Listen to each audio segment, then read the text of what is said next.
Hello to all my fellow glorious Gaians. Thank you for joining me, Amber, on my channel Guidance Through Gaia, where I do tarot card readings.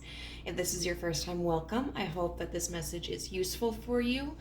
And if you are a returning viewer, thank you for giving me another chance to read your energy. It's always an opportunity that's exciting. Today we are going to be doing a self-care Sunday reading. I am doing it again as a single message. God, this week has just been intense. Okay, so I went on a date with a guy. It's our fourth date. I really like him, so that was exciting. Then my apartment complex was inspected, and we knew about it a few days in advance, so I made sure that I was deep cleaning and stuff. It ended up just being a maintenance inspection, but it was the first one I'd ever gone through, so I was super nervous. And then there was just my best friend just celebrated 1 year on Duolingo learning Norwegian. Yay, Riley! And I don't know, it's been a lot this week. So, but I'm here now. Thank you. I also got a couple of new things. I got this really pretty rose quartz. I don't remember what they call these things. I don't know, but I love it. It's so big. And then I got a little pyrite heart. So, yeah, it's always exciting getting new stuff. All right, we're going to be looking today at something that I typically do for my self-care Sunday readings, which is to see what area of our life that the universe is like, yo, we should take a second look at this.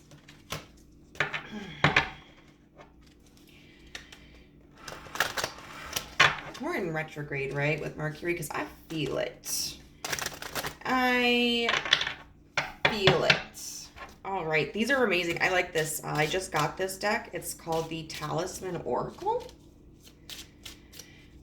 All right, so what area of our life do we need to focus on for some self-care?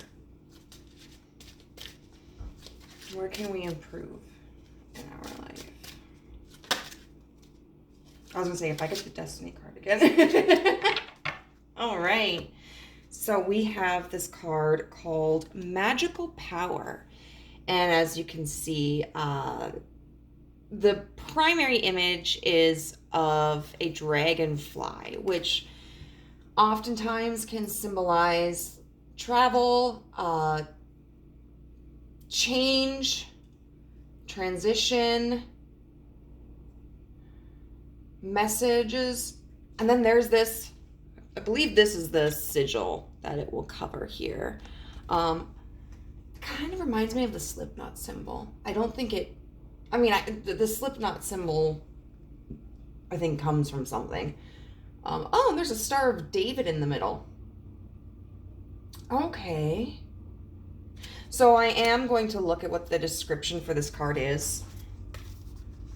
But magical power. I think it's safe to say that one area that we can kind of work on is, I can't multitask.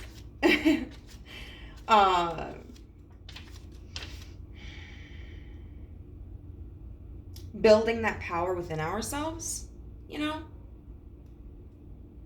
But we'll see. We'll see what this details.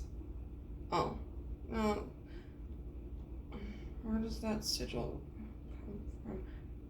Oh, it's on the side. So that top sigil I pointed out was not the one that we're covering, really. It looks like this. 414, I don't know. That seemed, I don't know. That was just on there. So, okay, in a reading, we are born with a special gift of magic. We often overlook this extraordinary power to bring happiness to those around us or into our own hearts. In the center of it all is a very powerful emotion, love. By setting up our intent, we can create a new world. Believing in ourselves begins with loving and being kind to who we are, understanding our limits, and pushing just a little further to better ourselves. In these ways, we become closer to fulfilling our purpose in life. The dragonflies start their life as larvae in water, and water rise up and later rise up into the air and fly. They are our connection with nature and our guides to the realm of magic. So the talisman power says, use this card to strengthen your intent or awaken your magical gift. You can use the magical power card with any other card to enhance the power potential of its meaning. Okay, so I have to laugh because I was, for my best friend's 1-year anniversary Duolingo party, because we just have a party, he had several friends over and we played like this magical unicorn card game where the objective is to like get 7 unicorns in your stable and make sure that nobody else can get there. And so you have a bunch of different kinds of unicorns, and there's like expansion packs for this game, and some of them have like magical abilities, and it just reminds me so much of Yu-Gi-Oh! And that's what I'm thinking of right here when it's like, you can use this card with anything.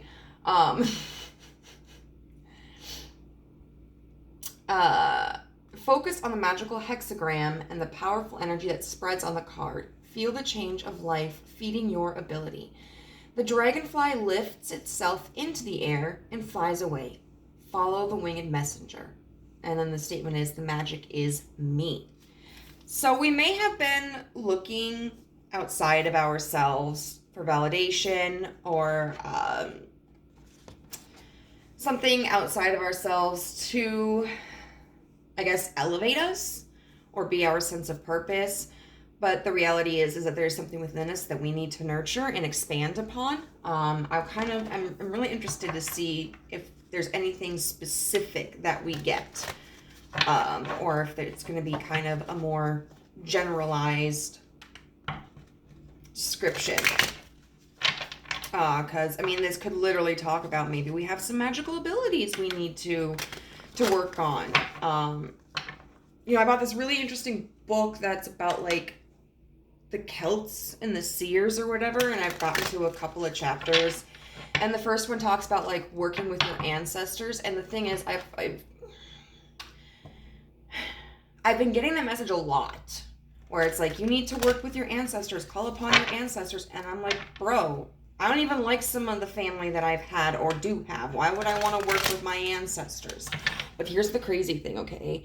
Like, once I read this chapter, I was like, okay, I'll connect with my ancestors. So I went to my altar and I called upon them and I meditated, and I had before that tried contacting my brother, but he was like, hey sis, can I call you back? And I'm like, yeah, sure. And so I waited for over an hour because he made it seem like he was going to call me like right back. And I shit you not, I decided, okay, well, I'm just going to go do this meditation. And the minute that I ended it and said thank you, my brother called. And to me, that kind of feels like it was confirmation. Like, ancestors were like, yo, girly, we hear you. Anyway, but this could also just talk about other kinds of gifts that we may have. That maybe we've been ignoring. Creative gifts or communicative gifts or anything like that. So, okay, universe, can you please embellish on what this power is that we need to develop? The Ace of Cups in reverse. What is this ability that we need to develop? What is the magic within us that you speak of?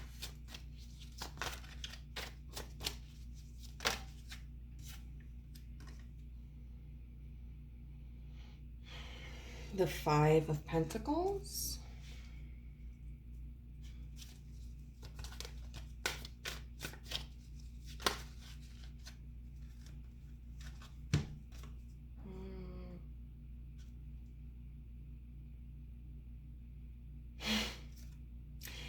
The Eight of Pentacles with the Seven of Swords. All right, y'all, I got it. I got it. we feel like we're not being recognized for our hard work, that we're being shut out by other people, that we're being intentionally excluded. And it feels like, I'm trying to contribute. I'm doing the best that I can. I am putting effort into this. And yet it seems like others are ignoring that with the Seven of Swords. This is interesting because typically you see the Seven of Swords as someone taking the swords, but this woman is being chased by the swords, And so it's like this, it's always kind of a card of deception, but sometimes when I see the Seven of Swords and it's like a character with the swords running away, it feels like, self-deception, or like the reader or the querent is the one who's being potentially deceptive.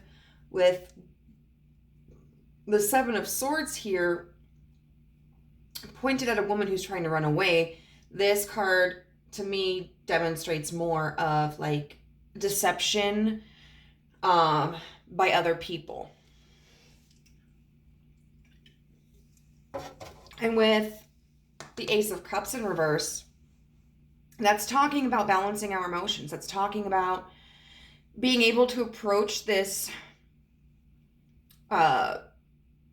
issue from a place that isn't overtly emotional. Because sometimes emotions can cloud our judgment. We may misunderstand something or create misunderstandings because we react instead of respond. Or it can create like a communication barrier between us and others. Or even so, it can be something as simple as like it's overwhelming. It's physically and emotionally and psychologically draining to get worked up over these things all the time. And there may be something that we can do about these relationships that we feel like are not being recognized. This could even be an opportunity that you feel you've worked really hard for and has been just kind of taken out from underneath you. And the universe is saying, like, we need to work on kind of tempering our emotions, And I keep getting pointed out to me that this is the Ace of Cups. So in reverse, it's like, don't... Because the aces are all about beginnings, And so it's kind of like, pull yourself back when you start to feel the beginnings of that emotional outburst or that emotional reaction. Because if we allow ourselves to get into deeply into our emotions and leave it unchecked, it can become like a vicious cycle. We end up like ruminating instead of genuinely just acknowledging the issue and processing it and letting it go, coming to a resolution. And so it's almost like the universe is saying, like, you have this power within you to not necessarily shut off your emotions. It's not like becoming a robot or anything. It's more just about like understanding what will be productive for you to put your emotional energy into. And so whatever this project is that you feel was taken from you or like hasn't been as successful as you had imagined it would be, or if this involves people who you feel are intentionally leaving you out and not recognizing like everything that you're trying to do, the universe is saying like this is not a situation that's going to be conducive to you putting that emotional energy into.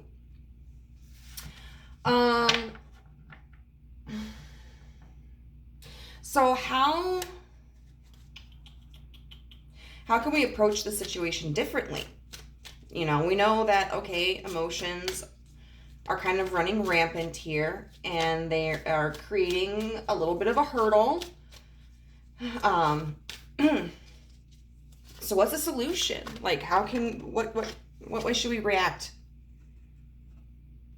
Ooh, the Knight of Swords. Okay. What's an alternative behavior? Like, how should we confront this issue?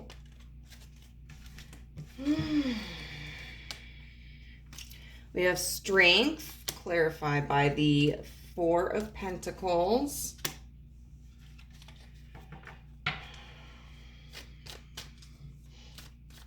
How should we behave in these circumstances? And then the Four of Cups in reverse. Okay.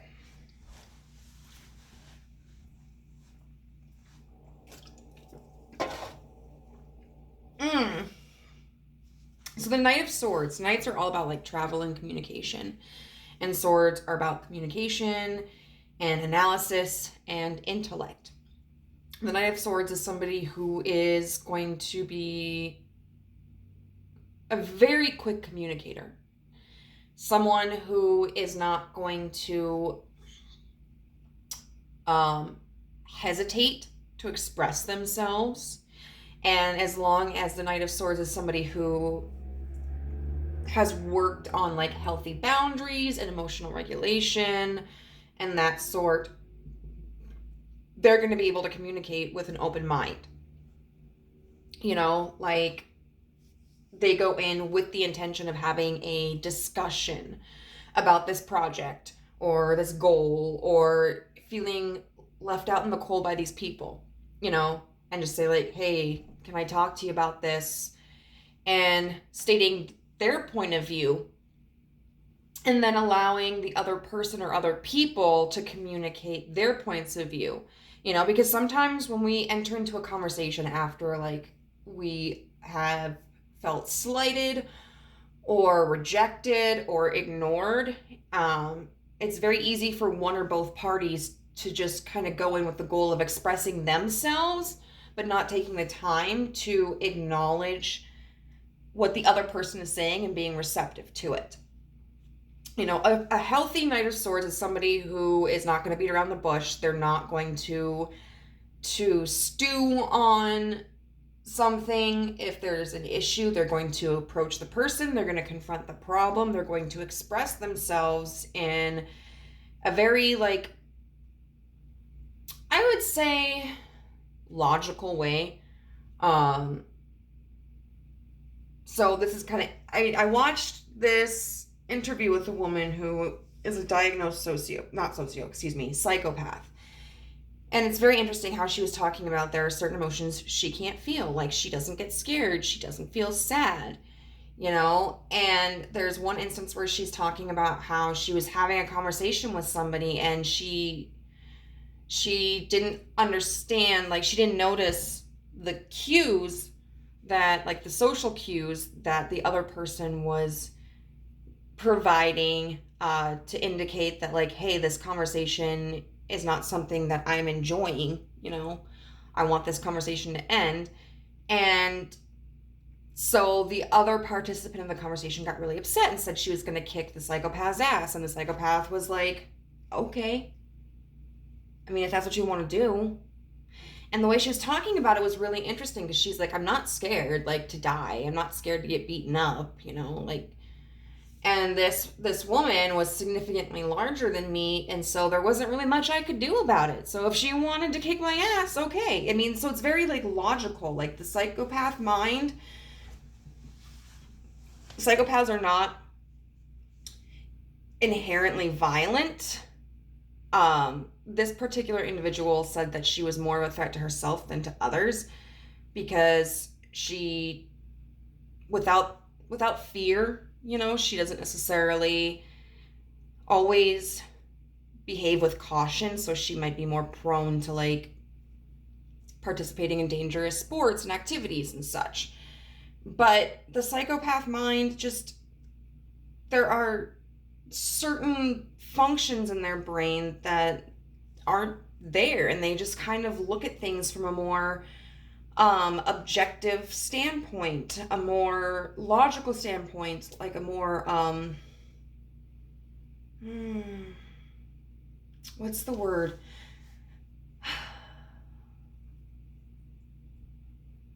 I can't remember. But essentially looking at things as if they're reading a dictionary, you know? So I think, you know, that's one thing that we need to do is try to approach a situation with a more logical frame of mind, you know, and not being overruled by our emotions, you know, which would include things like yelling, or my personal favorite, crying, you know, or using targeting language that puts the other person on the defensive, or not, you know, listening to them. Like I had to tell someone today at work, I was like, I feel like you talk at me, not to me. You talk about me, not to me. And I don't like, it was a very heated discussion, you know, but I did try to listen to her. And then I would say things like, well, this is why I behave like this. This is what upsets me about this behavior. This is how I feel, or like, I can understand that's something that I am trying to work on, you know, and I didn't behave perfectly in this situation. Like, and I started crying, and I'm like, I'm sorry, like, this just happens. I don't know how to stop this, but like, she's like, no, I understand. I got a sister who's a crier too, you know, but really trying to, yeah, acknowledge our feelings, acknowledge our emotions, but not allow them to steer the conversation. Which I feel like is really highlighted also by the Strength and the Four of Pentacles. You know, Pentacles are all about like stability and foundation and materialistic objects. And so we have, with it clarifying the Strength card, just this kind of sense of like, stay strong, like build up that security that you have, you know, where yes, you are open to discussion, you are receptive to another person's point of view, but when we get into confrontations like these, sometimes it can be due to like insecurity. And it might be that our insecurity causes an issue because maybe we jumped the gun on something, or it could be too that our insecurity is kind of nurturing this reactive behavior. And, you know, even if the other person's behavior is wrong or hurtful,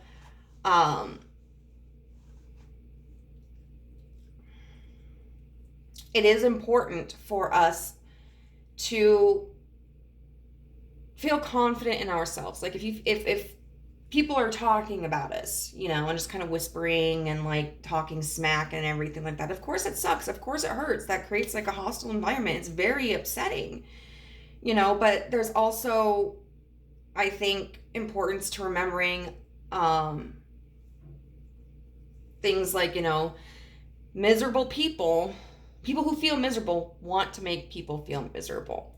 Not always intentionally, you know, but when you're in that mind frame, it's kind of like this vacuum that just wants to suck everybody around into it. There was also something someone told me one time that was like, people are more likely to tell you what you did wrong than what you did right, you know. And having this confidence in yourself to where it's like, you know, this is what's going on, and yes, I'm going to confront it, whether I talk directly to these people about the way they're treating me, or to someone higher up, or, you know, confront whoever it is that's kind of the one in control of like this project or this position. But I am also going to stand my ground within myself and not allow this situation to devalue me.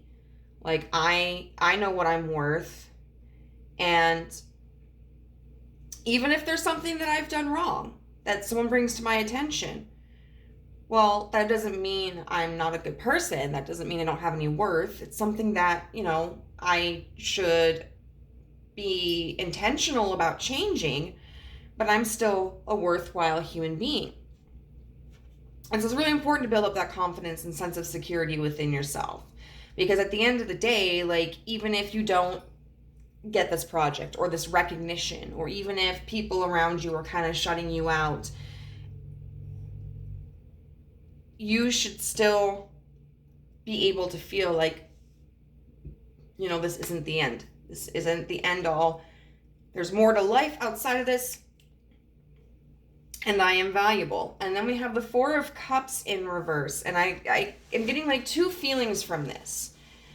Feeling number one is about openly expressing your emotions, because we have Cups cards here, and the Cups talk about emotions.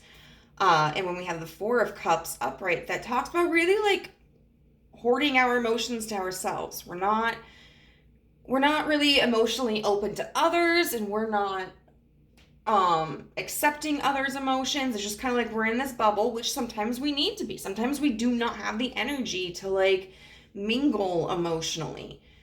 But there comes a point where that can become counterproductive. And so the Four of Cups in reverse can be about like, make sure that you are expressing yourself. Don't be holding anything in. And communicating authentically how you feel. I also see this card as being one where in reverse, it's kind of just talking about allowing the waves of emotions, and what I mean by that is, God, how is it? Like, you have a pond, okay? The water's going to be relatively stagnant, so you're going to develop like pond scum, and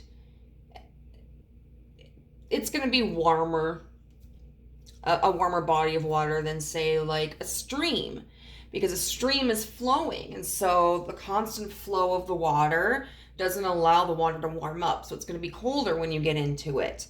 And it's typically going to be more clear water. You're not going to see a lot of scum. I mean, you might see like lichens and stuff, but for the most part, it's going to be significantly more clear than water coming from a pond. And so you don't want your emotions to be a pond. You don't want bacteria and like scum building up into it. You want it to be like a stream, like a river. Like a river, like a river, running like a river. Sorry.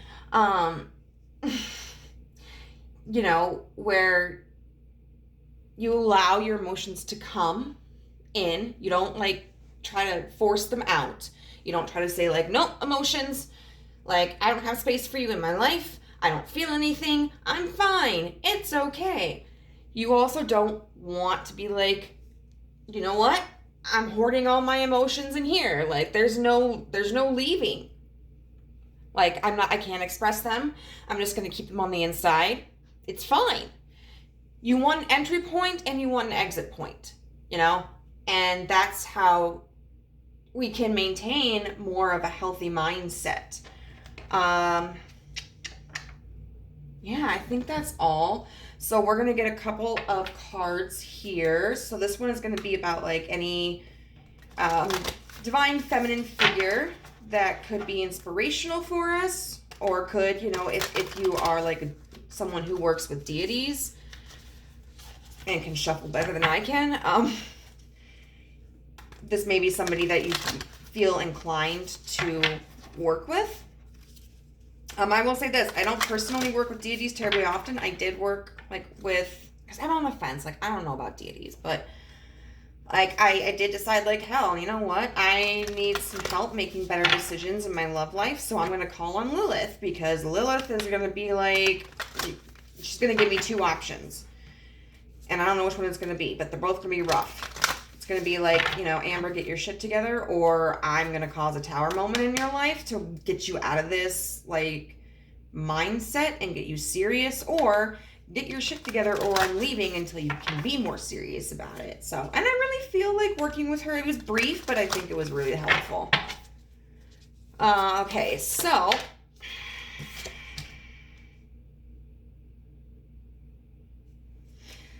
Rabia, the queen of saintly women. I am in service of divine love. I move the way love asks me to move.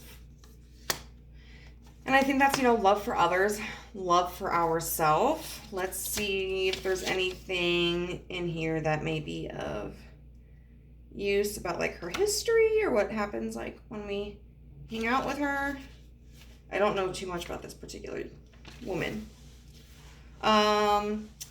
She represents a pure, rare love that doesn't seek anything other than just simply love. She's one of the most influential Sufi women in Islamic history. She is a Muslim saint and a Sufi mystic who lived in the 8th century in Basra, present-day Iraq. On the night she was born, her father had a vision of Muhammad. He said to him, "Your newly born daughter is a favorite of the Lord and shall lead many Muslims to the right path." When she was just a little girl, her father died, and she was then sold into slavery. She would pray every night to be released so that she could spend the hours of her day in service of Allah, the Arabic word for God.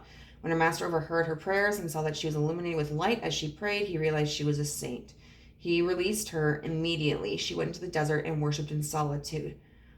Oh, okay. So, one thing that I think this really sheds light on how moving in love can benefit us is that, obviously,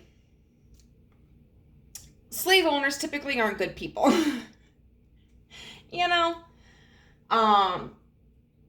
They could, at the very minimum, use some self-improvement, as we can all, but yeah, this is different.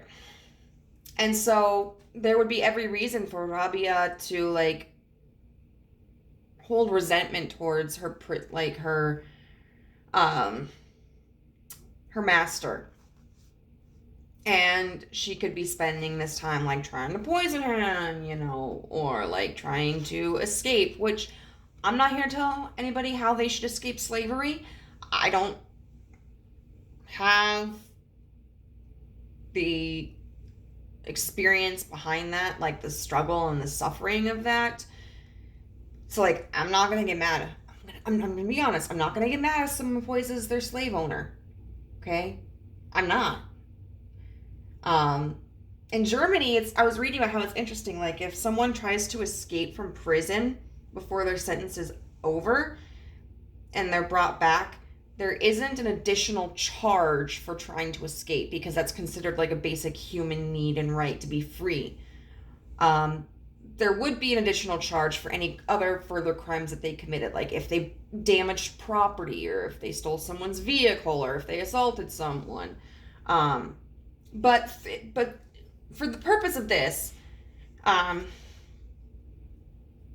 her being filled with love and her committing to her God,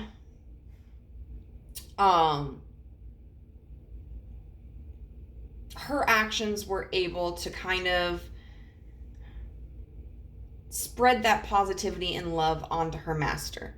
There's this book that's how to fight less and love more or something, and it's all about how you can have these 5-minute conversations with someone that you're in a disagreement with, and even if they don't want to read the book and practice with you, just consistently being more mindful of how we're communicating with people and the language that we use and our mannerisms, it can impact how people respond to us. Now, of course, it's not going to change every person. Some people just want to be miserable. But if we can move in confidence, with our power, and if we can find the peace within ourselves and the love within ourselves, a lot that has the potential to diffuse any tensions and animosity and resentment or misunderstandings within our circumstances. Let's see. Oh yeah, this one was interesting where she's like, I carry a torch in one hand and a bucket of water in the other. She wants to set fire to heaven and put out the fires of hell. So that love seeks no gain except to be in service of love itself. I do not want to worship from fear of punishment or the promise of reward, but simply for the love of Allah. Let's see. If we see her life as a metaphor of the soul's progression, she went from slavery to sainthood by devoting herself to Allah. And she achieved self-realization. Although it can be very difficult, loving without expectations is a profound spiritual practice. More often, our love for someone is loaded with ideas of who that person needs to be for us. But divine love is unconditional. It's a love that seeks only to love. No hidden agendas, no strings attached.